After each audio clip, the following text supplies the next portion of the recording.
music has changed. How it makes us feel never will. The time is now to visit amstudios.co.za. Brought to you by Old Mutual. Hi, I'm Mac G, and this is the AMP Studios Creative Industry Podcast, a series of masterclasses that are designed to help you build a business in the music industry. Proudly brought to you by Old Mutual. AMP Studios is a free culture hub facility situated in the heart of downtown Johannesburg in Newtown, with world-class recording studios, co-working spaces, video facilities, a stage, and streaming facilities, all free and designed to help young artists build a career in the music industry. If you'd like to be a part of the AMP Studios or check out all the masterclasses and content we've created for you, just go to www.ampstudios.co.za or send us your name to our WhatsApp line on 081 707 6636. That's 081 707 6636. Welcome back to part 2 of the Gil Hockman Masterclass. In this episode, Gil continues to share his valuable insight and practical advice about how to slowly and persistently build a career as an independent musician in the changing world of music. Create something that shows you have something in common with your fans. You don't know who your fans are. This is a very general idea. From the beginning, you're making music. Music fans in general will have a potential interest. The genre you play, it's how you present yourself. Maybe it's doing some cover videos on YouTube. Maybe it's collaborating with other artists. Maybe it's being associated with the right labels or the right venues. You know, you play in this venue. People who like your music are likely to be there. It's all this sort of stuff. It's just how you position yourself, where people who are looking for music like yours will be able to find you.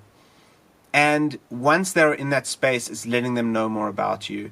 It's presenting your music to them in interesting ways. It's just a whole lot of different things that you can do to draw people in, like playing lots of shows, going on tour, again, collaborating with people, being interviewed, being on the media, perhaps even being on the radio. But all these things are aimed at showing that you are around, that people can just learn that you're part of the scene, that you're creating music, that you're creating this kind of music, that you're this type of person, that you have this sort of attitude, that you're connected with these sorts of people. Again, it can be a slow process, but just everything that you're doing creates an impression. You're like, how hard a worker are you? Like when you're talking about promoting to your fans within the industry, like how professional are you? How hard do you work? How much are you progressing? Like, do they feel like it's worth investing their time and energy in you?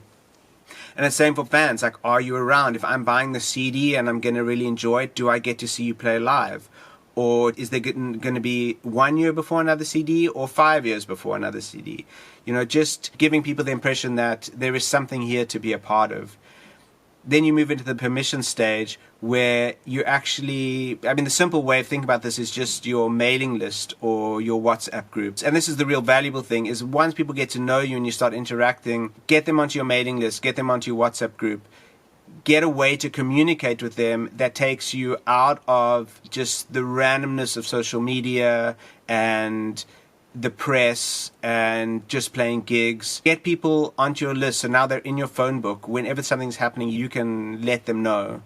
And finally, to nurturing is when you start asking them to buy stuff for you. Like, you ask them to start supporting your career. Maybe you're asking them to help pre-buy your CD so that you can print it. Maybe you want to do some house shows and ask them to bring their friends to the show. Those are the channels, and you need to learn how to move your music through those channels in order to connect with your audience. Because otherwise, it's just like walking down the street. You're just another person on the street. But all of these channels already have their specific audiences who are in the way looking for you. And you just need to put your stuff there for them to find them. And in the context of that, the world is a big place. It's not approaching any type of media or any type of artist to collaborate with or playing in any type of venue. It's finding the places that are specific for you, so you need to figure out where you fit in. And this is a real practical effort that you guys can make. This is a real practical exercise, rather. Step 1, make a list of artists that you sound like. Really, like, get out a piece of paper, write down 7 artists who you think you sound like. Then ask your friends who they think you sound like. Ask people who know your music but don't necessarily know what you like. Don't ask people who are just going to tell you what you want to hear. Ask people who might give you some diverse opinions. Like, for example, Like for me, I wouldn't say that I'm a huge Coldplay fan. I don't mind them. I think they're okay, but I'm not a fan. But a lot of people, I'm a singer-songwriter, and a lot of people say, oh, you sound like Coldplay. It could be just because I'm a white dude singing melancholic songs, you know. And even though I wouldn't think to promote my music to Coldplay fans, it's worthwhile keeping that in mind because obviously people associated with that, and people who are Coldplay fans might think, oh, this is my sort of music. So when I'm trying to promote my music, I need to keep that in mind and promote it towards those sort of people. So don't discount anything. If you find a lot of people think you sound like such and such an artist who you don't really like that artist, it doesn't matter. It could be that those fans like you and are going to help you build your career. So don't just chuck it out. So you go through this process and you come up with a list of maybe 10 to 15 artists, and then you go onto Spotify. I don't know if everyone is using Spotify. Even if you don't use it, this is a really worthwhile exercise. Just sign up, you can get a free account. Because in Spotify, there is the fans also like section, which is, if you don't know, it's where Spotify will tell you if you like, whatever, you like Gil Hockman, these are other artists that you might like. And this is where you're going to really find a gold mine of information. So for example, here, if the fans also like section, and then we'll give you generally 20 other artists people who are listening to Cubs That Are Small, what other artists are they listening to? So you're going to go and look at each of these sections for each of the artists in your list that you have thought up, and you're going to basically make a sheet like this. So this is some research that I did a few weeks ago for a more electronic project that I'm working on. I just want to have an idea where I fit in. And in the top, in the red section, you write in that top column, and really this is just you can do this on a spreadsheet if you have access to a computer, but you just as easily do it on a piece of paper. So you just get a ruler and a pencil and make some columns, and in the top line, in that red block, you put the artists from your list that you just worked out, you know, those 10 to 15 artists that you sound like. And underneath, go into Spotify and list all the recommended artists in that Spotify shows up. Just write them all down there, but anyone who gets repeated, put a little red, you know, you can see there, maybe if you look closely enough, I put a little red dot next to some of the artists. Those are artists that are being repeated, that are coming up in different columns. So you go through all those lists, and if you find that some artists are coming up more than once, but they weren't in your original list, just make a new list with them. So you can see that's on the right side there, new artists to research. And then you go research those artists too. And then you go and you make a new page of all the new artists to research. So these are the artists that you wouldn't have thought of and no one recommended, but they've just come up in the recommends more than once. And you research them too. So you come up with this long list of artists, some of which are repeating maybe once or maybe quite a few times. And in my case with this research, you can see like the top artists had been repeated like 17 or 18 times. And what this list is, I hope this has made sense up to now. You now have what you could call your genre artists. And this is not genres with a name. It's not a genre that it's very specific in that it's rock or pop or some subgenre. It's just people who are most likely to like your music. These are the top artists that they're listening to.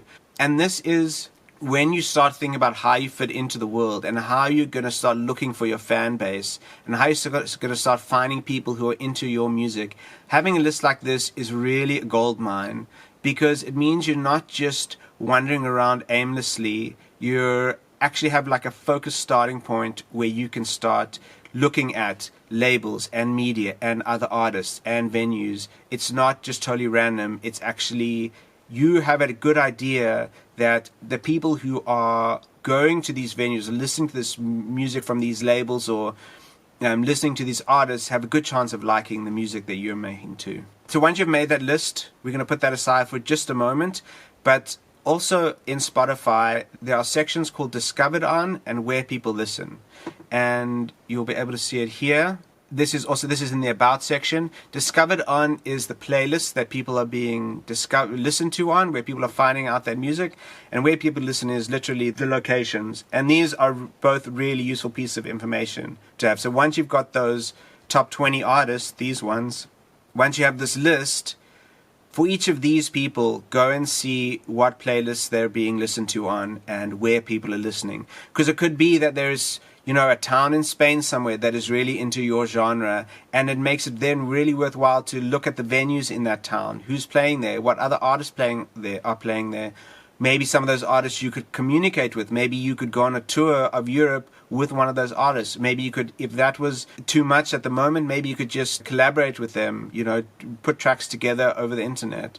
So this is now you're starting to really build an idea of artists and also geography of where your music is being listened to. And then obviously also the playlists, which I'm going to speak about for a second now. So very, very briefly, just to know what you're looking at when you look at those playlists. Spotify playlists are broken down into these general categories. Algorithmic, these are the playlists that Spotify's machine are working out. They're looking at what everyone's listening to, and according to that, they are making these automatic recommendations of other artists. There are also Spotify editorial playlists. These are playlists that people actually working at Spotify are putting together. There's just big mixtapes of what they think is cool for like different sorts of genres, but also different sorts of moods. There are people you would need to contact Spotify and ask to get on those playlists. But the next two, the curated and the personal playlists, are the ones we really, when those come up in the Discovered On section, those are the ones we really want to look at, because these are people out there making playlists professionally to get people to listen to them. Sometimes you might have to pay to get on the playlist, but they are running playlist businesses. And then this personal playlist, just maybe individuals, like I made a Spotify playlist for my holiday and I put a bunch of songs on it. When you see those playlists come up, and you can see it by who made the playlist, you can just click on that link, go take a look at the user, see if they're making other playlists or see if they've just made one or two playlists. And the curated ones, you can really try and find contact details for those people. And try get onto those playlists. And even if they don't look like cool and interesting playlists, the fact that you're being put on playlists with artists that you think you fit in with means that the Spotify algorithm will pay attention to it and maybe start automatically placing you with those artists. I'll give you an example that came out of this research. Was that one playlist I found, which was really popular, was actually like a book delivery service in Argentina, who were making playlists to go along with their books, and that they would then, when someone bought a book, they would send them a link to the playlist. But the people on the playlist were all in my genre. So to be on that playlist, it doesn't matter who made it, but Spotify will notice that I'm with all these other artists. And the algorithm will start maybe recommending me to other people who are listening to those artists. So it's really worthwhile doing a bit of research into this and finding ways to get your music linked on Spotify. I can't say exactly how it works on Google or Apple Music, but yeah, Spotify is really, I think, the top dog when it comes to making playlists. So a little bit of research can really be a great benefit to you in terms of getting more streams. And the personal playlists, this is really important when it comes to your fans. So if you have this fan base and you have a new release coming out, you can say to your fans, hey guys, my new single's out. Won't you guys all make playlists and just drop my song into the playlist and help me promote it? Save it to your profile, put it into the playlist. And Spotify is noticing those too. I encourage your fans to share their playlists on social media and stuff. And especially once you have that relationship and you're in that nurturing stage with your fan base, people will be very excited to help you do that. You can even do stuff like, hey, won't you guys make playlists with songs that you think are associated with this song. And then again, you get more information of how you're fitting in with people, like where do they think your music fits in, and you can feed that back into your research situation. And this final playlist, it's just release playlists. Like people will put together soundtracks, playlists of movie soundtracks, or mostly movie or television show soundtracks. Those you'll see them. They're made by personal users, but you won't get on there unless you actually had a song on that TV show or movie. So you can just ignore those. What you want to do now you have all this information, what you can do is create a research center. It sounds like a big deal, but it's not really. It's an easy thing to do. You can get a lot of information on it, but it's not like you need to build a house with lots of computers in it. So what you do is it creates a bunch of new social media profiles, and these are research profiles. And why this is important to remember is that you're not using these for posting, you're not using them for liking or sharing or whatever, you're just using them for looking. And the reason why you want to make new ones and not use your personal ones is that we're going to use these profiles to follow all the artists that you've tagged as being important. You're going to follow them on Facebook, on Twitter, on Instagram, on TikTok, on whatever, on YouTube. Follow everyone, because then when you log on and look at the news feeds on these profiles, what you're seeing is your genre. You're seeing who is active, how they're talking to their fans, what venues they're playing in, what labels they're being released on, what stuff they're interested in. Maybe they're promoting new artists that they like that you've never heard of. Check out those artists, follow them as well, get them into your feed. It allows you really like a cool, broad view of your genre.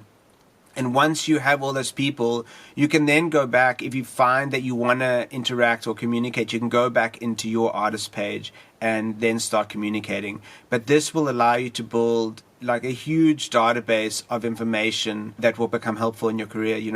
If artists are being interviewed on certain radio stations, if they're being interviewed in certain magazines, you can pick it up. You can be like, oh, here's the link. Go look at the website. Who's the journalist? Save the journalist to another list. Make a note. Oh, this is a journalist. When my album comes out, I should send them some information. You don't have to like wander around blindly in the industry trying to find a journalist. You can look at the top artists, and also like as you start bringing lower artists into this feed, like artists that are maybe closer to your level, put everyone in there, and you can see, maybe there's one journalist from in Joburg or in Cape Town who are really the main journalist in your genre, and you make a point of developing a relationship with them. And it's very hard sometimes to find this stuff out just by being around, and this is a real powerful tool if you have all this information in one place, just to keep looking and see what comes up. And yeah, follow everyone. So this last point at the bottom, artists, labels, media, venues, note their fan interactions, all the stuff. Just keep looking and see what comes up, and you'll get an idea of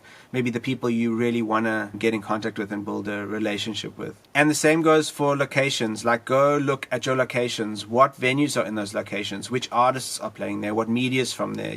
Link those into your research center as well. And then also on YouTube, like which of your artists are featuring in playlists? Who is making those playlists? What other artists are featured in those playlists? Maybe you should be following some of those artists too. Again, go back to your research center. Now you have this real, like deep and powerful amount of information that over time, especially when you're keeping in touch with it over months or over years, can really provide a lot of cool information for you. It might be that you see an artist is coming on tour or is looking for collaborations or something, and you can put the word out there for a support slot or something like that. And very quickly, a couple other small places to do research. There is a website called discogs.com, which just is really about artist releases, but you can go in there and find out what labels artists have been released on. I mean, here's Black Coffee, for example. He has a ton of stuff on labels probably all over the world. You can go in here, make a list out of these labels, and know that if you have a track which you think is close to what he does, maybe those are the labels you want to be approaching. Instead of just wondering instead of trying to get hold of Black Coffee, you can just get hold of the people that release his music.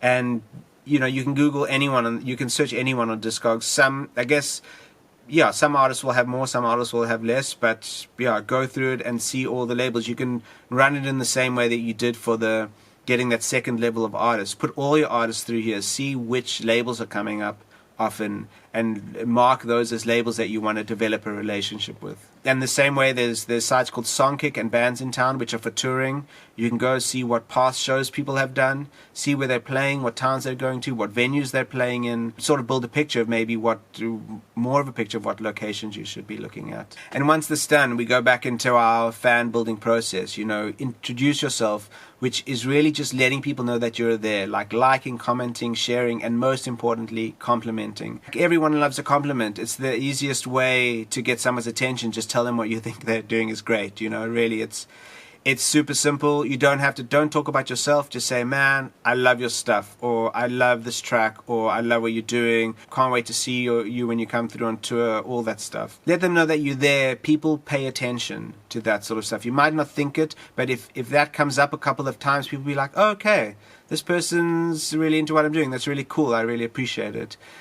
And then once it's happening and you've had some interaction and you have some feedback, let them know a little bit more about yourself, but do it in a form that is asking for something which is easy for them to give. Not, hey man, won't you release my track, or won't you take me on tour with you? Just maybe ask for advice. Hey, I in a similar situation to you, I want to know how you did that thing on your track. How did you record that vocal? How do you go about asking people to collaborate with you? Stuff that makes them feel like they have really something to offer, like they've built their career to a point where they have advice to give, and it automatically makes them feel better about themselves. It's not just take. In the question, you're giving something. You're giving them a feeling of having achieved something, and what you get in return is the information.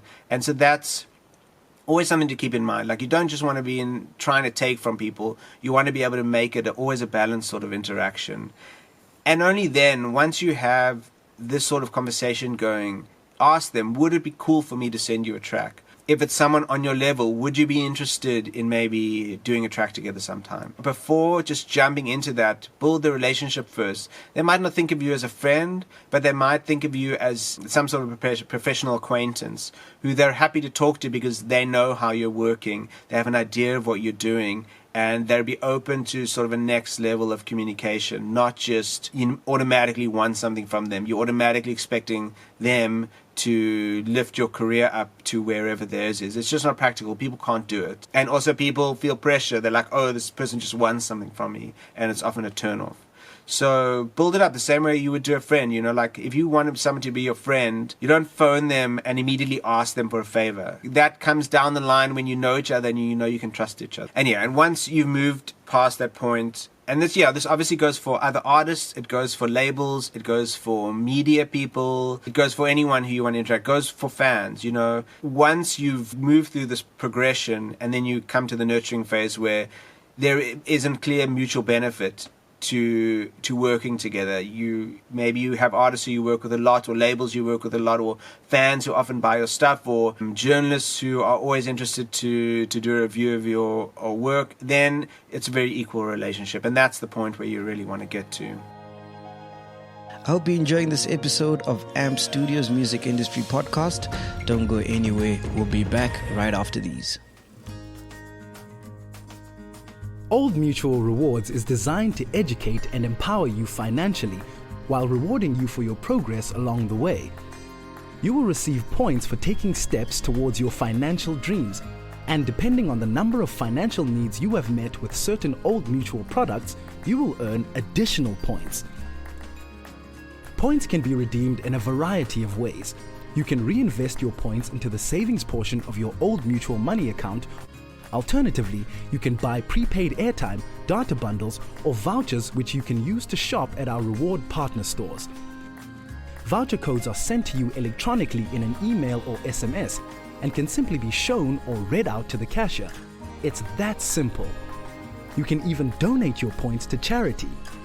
Earning and spending points is a lot of fun, but the real reward is being empowered to make better financial decisions.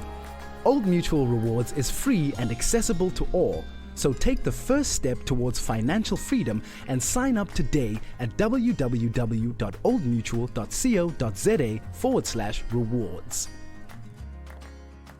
Welcome back. Let's get back into this week's AMP Studios Music Industry Podcast. And on that note, while we always are looking to sort of the famous artists to try lift us up, we often miss out on a really important thing, which is the benefit of interacting with what I call level appropriate artists, like people at your level or just above. And like kind of a really rough rule I would work this out on is, say if you have 1,000 followers, however many followers you have on your social media, add a 0 to that, and it's everyone at that number and below, between the two of you. And the benefit of working with people like this is that they're also trying to make it. They're also looking for recognition. They're also looking for people to give them a hand up. And when, like I said in the beginning, like when we work together on stuff, it makes it way easier to progress. They, for a start, will definitely appreciate your interest. If they don't have hundreds of people shouting at them every day, telling them how amazing they are, they will be really excited that you got in touch with them. It's also an opportunity to learn at lower stakes. There's not a risk of doing a collaboration with someone that you don't really know. There's not a risk in trying stuff out or doing a gig together. Gig doesn't go so well or the experience isn't so great, it doesn't matter. You haven't lost anything. As long as you've been cool and you've done your best, some things just don't work out, and that's okay. But it means you didn't blow some massive opportunity, but at the same time, you got a chance to learn what it is to collaborate, learn what it is to put on a show, learn how to do things better. And as you get better and as your interactions get better, your experiences will get better, and you will start naturally moving up with working with more established artists, or speaking to bigger labels, or speaking to bigger venues, or bigger artists to go on tour with, that sort of thing. It's just, you can start small and gain the experience so that by the time you are working at a bigger level, it's a much, much better experience. And you're not under any pressure because you can see this is just another small step. It's not suddenly this thing that really has to work out for you. And also, scenes often move up together. You interact with artists who are on your level, and you start doing something together, and you sort of build a bit of a scene amongst yourselves. Anyone who gets successful in that scene is going to have a knock-on effect for the others. When I was just starting out and I was touring, there were certain bands that I would go on tour with who ended up becoming way more successful than me. Their music was more pop music and mine was more niche. But because we were buddies, they would still take me on tour with them. We had developed a relationship. I would organize shows that they would play at. They would organize shows that I would play at.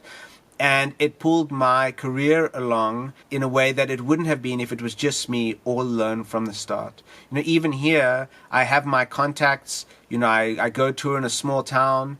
There's no one at the show, but I make a good contact with the promoter, who also happens to be a musician, and the next thing, we're going on tour together. So you never really know where the benefit is going to come from. And the guy who I went on tour with is part of another songwriting scene, and those guys come to Berlin and we play shows together. And as anyone develops, we all develop together, and that's a really important thing to keep in mind.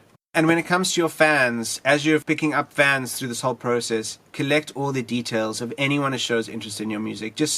And always have something to offer in exchange for those contact details. So don't just make it, hey, let me spam you with stuff. It's like, hey, you speak about your music, you meet someone, they're like, oh, that sounds cool, I'm really into that. And then your next sentence is, cool, can I send you something? I'll send you my free single for free. And people are often really flattered and really like it that an artist would just send their song to them for free. But now you have their contact details. And so when your next gig comes up and when your next album comes out, you have a list of people who have already, they've shown interest in your music. That's why they're on your list. And you can promote your stuff to them. Don't lose your contacts. Like when you start, this list should grow through your whole career.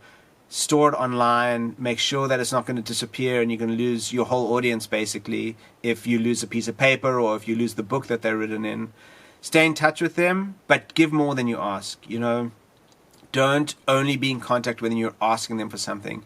Be in contact whether you're sending them playlists, whether you are asking for all sorts of different interactions. I mean, this is part of being the creativity, being an artist, is coming up with ideas where you can interact with your audience in a way that doesn't make them feel just used all the time. Maybe say, hey, I want to write a song with lines for my audience.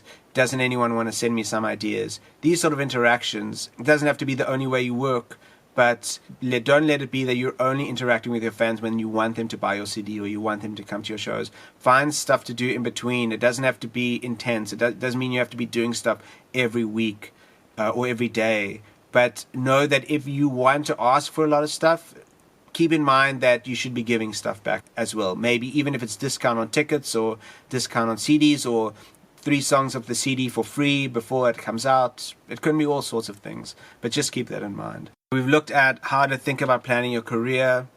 We've looked at how to go about building your audience, but at the core of all of this is your art. I'm not going to tell you your art should be this or should be that, but there is definitely a lot to be said about how you're working on your art and are you working as well as you could be. Going back to that original idea of averages, the main thing you should be thinking of, in my opinion, is how to improve your average day as an artist. If you want to be a professional, you should be acting like a professional. Like I said, when we look at music videos or read interviews, a lot of the time we're being sold an image. It's not necessarily exactly how things are in the real world of an artist. Artists often are just working every day. They love their jobs. They're working in music studios. They're working collaborations. They're on tours, but they are working. And, you know, it reminds me of like when I was on tour, I've played a show at a venue in Switzerland a few times. And after 2 or 3 times of him being there, I got into chat with the manager because I was there. Because I went to the bar and I just ordered an alcohol-free beer. And he was like, yeah, it's really funny because artists who come through here, there's always the same progression. The first time they come through, it's just the band. They're drinking loads of beer, having a good time. Second time, half the band are doing that, but the other band are there maybe with their family. And the third time, everyone is there and everyone's drinking tea. Because at that point, they've learned it's hard to be on tour being hung over every day. It's just not practical. Like, you have a job to do. You know, when you get up on stage, you're in the office. When you're in the studio, you're in the office. I'm definitely not one to dictate how people should live their lives, but I find it very hard to work well if I've had a drink.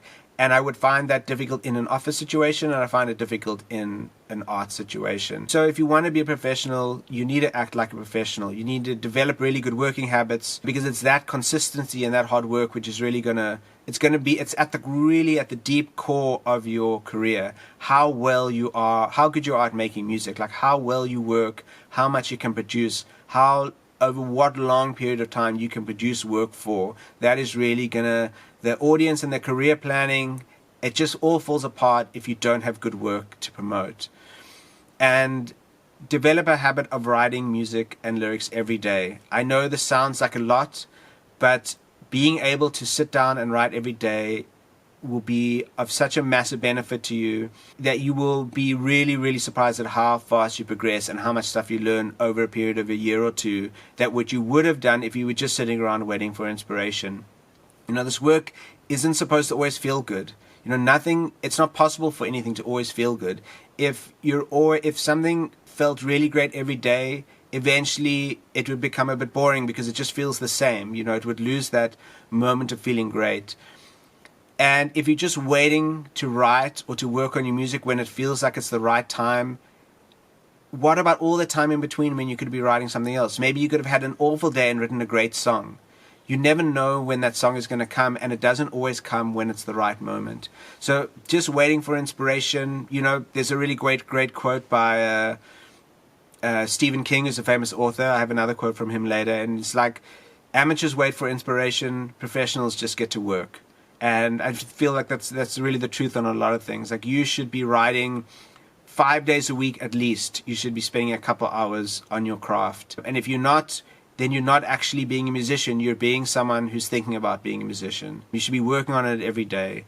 And yeah, it might be a matter of starting small. It doesn't have to be that your first, like, from tomorrow you're working 4 hours a day. It can be 15 minutes. In the beginning, it's really just a matter of getting into the habit of writing and working on your music every day, so that it feels like your day is incomplete if you didn't work on it. A great idea for this is that if you attach this habit to something else that you do. So say you wake up in the morning, every morning you brush your teeth, and immediately after brushing your teeth, you sit down and you make music. And after a while, you will feel this urge, the same way that you feel like you need to brush your teeth, you'll feel like you need to write music. And that's the point where you want to get into, that you feel like every day it hasn't been a cool day if you didn't write music. And developing that habit will really provide you with a really great foundation for whatever happens after that. There are a lot of reasons for this. I think I touched on this a little bit later, but that if you want to collaborate with someone, and you say you've got some lyrics, and you send them some lyrics, and they're like, okay, it's not exactly what we were looking for. Do you have anything else? And you know you've been writing every day. You have tons of stuff to send them. Not to think, oh, this is just one cool thing you wrote 3 months ago and you've been shopping it around for ages. You know, you've been working. You have loads of music, you have loads of lyrics, you have loads of riffs or whatever to show everyone.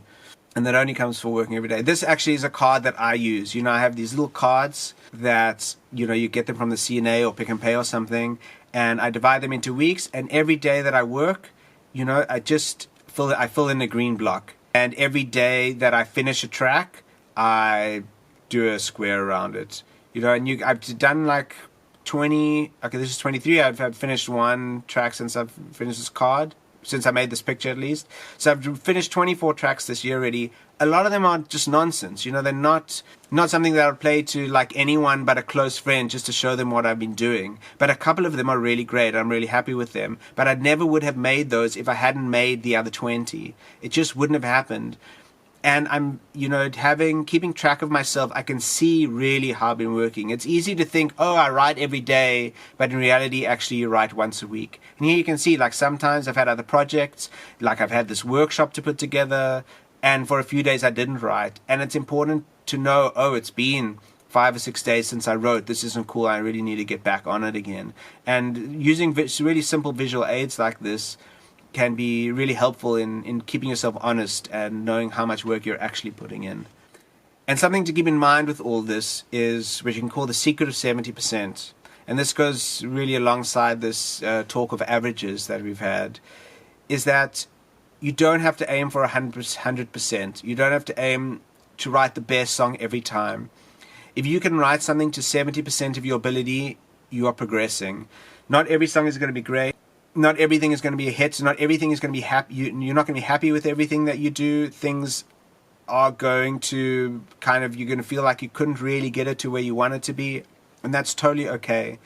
Because if you feel that you've got it to 70% of your ability, it means that you're above average, and it means that you're moving yourself forward. You're moving yourself up that level. You know, above average, if that red line was here, above average is somewhere here, and it's just pulled that line up a little bit. So as long as you're hitting that and you don't feel like you're just doing it to get it done, but you've actually pushed yourself a little bit, then that's really great.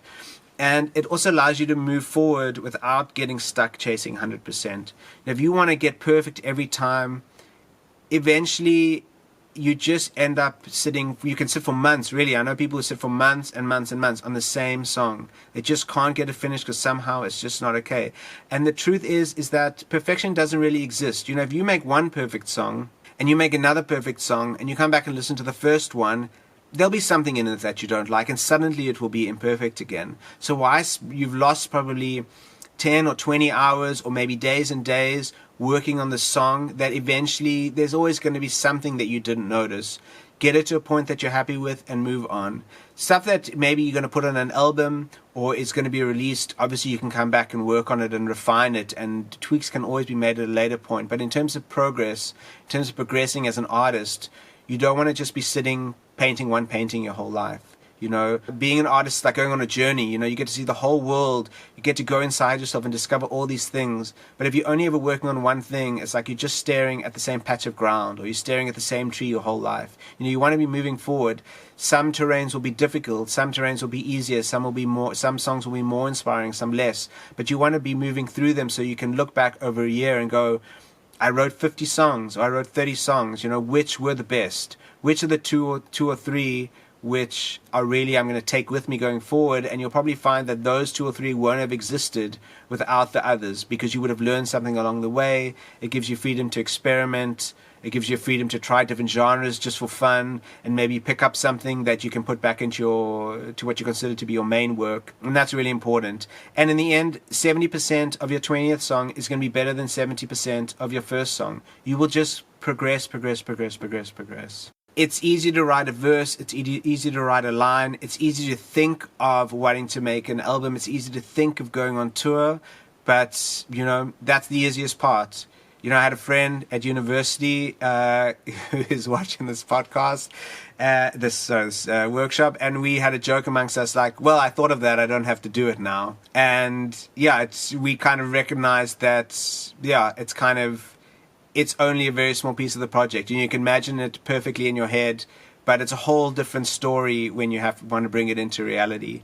And even once you've started, the hardest part is the last 20%. You know, just getting that album to the end, making sure the tour is properly organized, sending out the posters or whatever, making sure that that song is finished, that you can listen to it from beginning to end, that all the little, even though it isn't perfect, that all those little parts that are bugging you are finished. You know, you did it. It's not 100% perfect, but you're very satisfied with where it is. And you'll pick up what that line is. You know, it's sort of a natural feeling. After you've done it a few times, you're like, okay, this is cool. This is done. I don't have to worry about this anymore. I can come back to it at a later point and see see what it sounds like. Because an unfinished project or an unfinished track has no value. You know, if you almost did it, you didn't do it.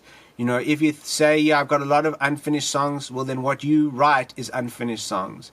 You know, you don't magically start to write a whole lot of finished songs if all you've ever written is single verses or single choruses or single riffs.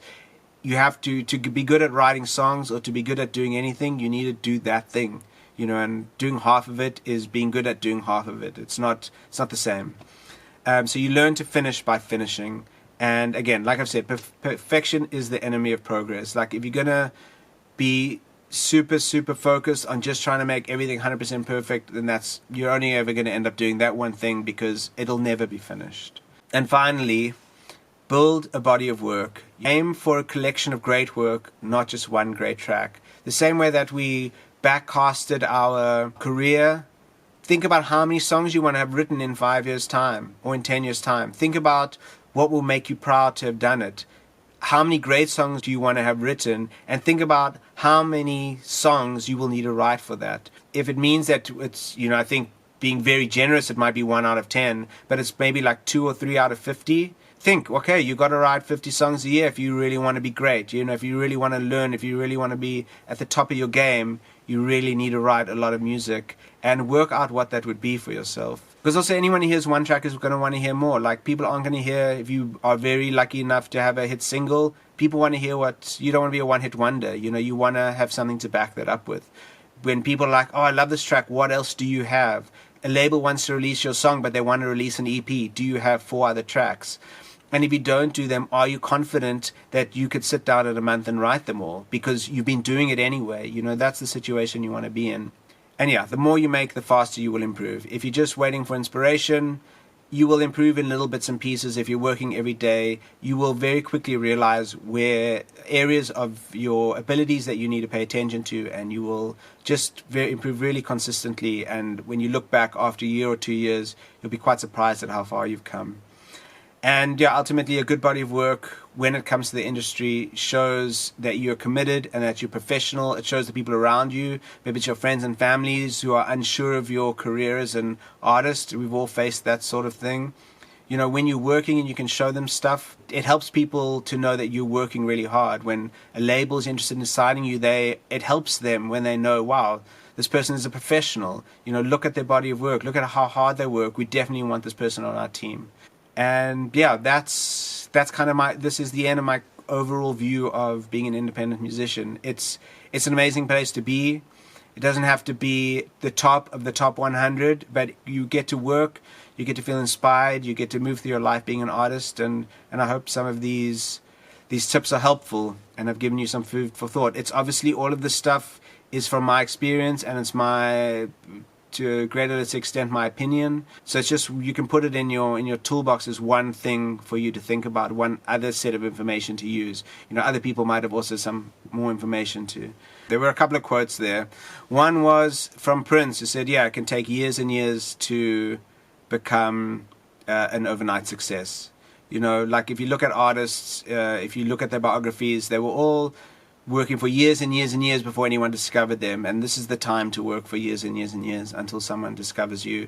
And the last quote was from this novelist Stephen King. Sometimes you just don't feel like it. Sometimes it's just not fun. Like sometimes you got to understand that you're doing really good work even if it feels like it's completely awful. And this is someone who says, yeah, like, how do you become a writer? You write every day. You know, and he's written like 60 books and sold more than 340 million copies. It's just the work. You just got to do the work. And that's it for me. I really hope you guys have enjoyed this. I hope you've got something out of it. It's been a real pleasure to be here. I just want to say thanks to Old Mutual and for having me along. I feel, really privileged to be able to speak to you guys alongside the rest of the lineup of like really amazing South African musicians. Thanks. That was an AMP Studios Music Industry podcast brought to you by Old Mutual. I hope you're learning a lot and loving the series. Please subscribe right now to make sure you don't miss out on more. And if you'd like to see videos or access more content or even use the AMP Studios facilities, or maybe you just want to be part of our AMP Studios journey, go to our website. That's ampedstudios.co.za, ampdstudios.co.za, and sign up there. You can also sign up by sending your name to our WhatsApp line on 081 707 6636. That's 081 707 6636. Music has changed. How it makes us feel never will.